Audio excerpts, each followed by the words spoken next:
কি ব্যাপার আজকে তো তাড়াতাড়ি চলে আসলা যে? কেন তাড়াতাড়ি চলে আসলে কোনো সমস্যা? না, সমস্যা কেন হবে? হতেই পারে। কত ধরনের সমস্যা হতে পারে।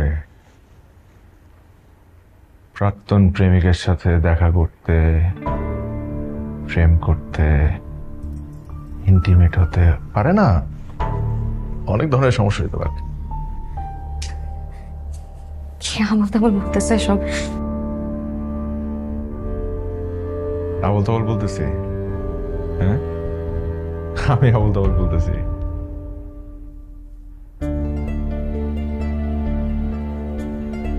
আমি আবল তাবল বলতেছি না। কাগজে কলমে তুমি আমার স্ত্রী, কিন্তু আজ পর্যন্ত আমি কখনো হাজবেন্ডের অধিকার খাটাই নাই তোমার উপর। খাটাইছি? খাটাই নাই, রাইট? আমি সবসময় তোমার বন্ধু হিসেবে তোমার পাশে ছিলাম, ছিলাম না? সেটা তো কারণ তুমি আমাকে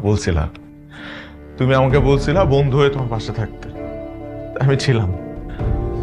শুধুমাত্র এটা না, তুমি এখন আজ পর্যন্ত যা বলছো আমি সব করছি না?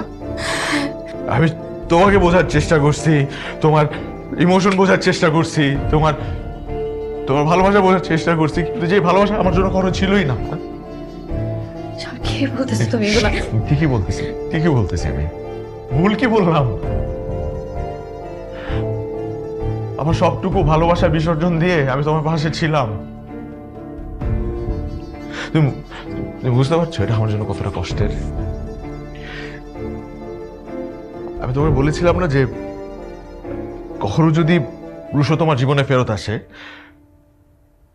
তাহলেই সমাজ, পরিবার, বাবা মা সবাইকে ম্যারেজ করে আমি তোমাকে রুশোর হাতে তুলে দিয়ে আসবো। আমি বলি নাই? হ্যাঁ বলছো। বলছি? বলি নাই? তাহলে তুমি আমাকে বলো নাই কেন? ওয়াই? এতটুকু বিশ্বাস ছিল না? তুমি আমাকে বলতে পারতে না যে আমার ভালোবাসা তোমার কাছে কিচ্ছু না? তুমি এসে একটাবার আমাকে বলতে পারতে না যে যে আমি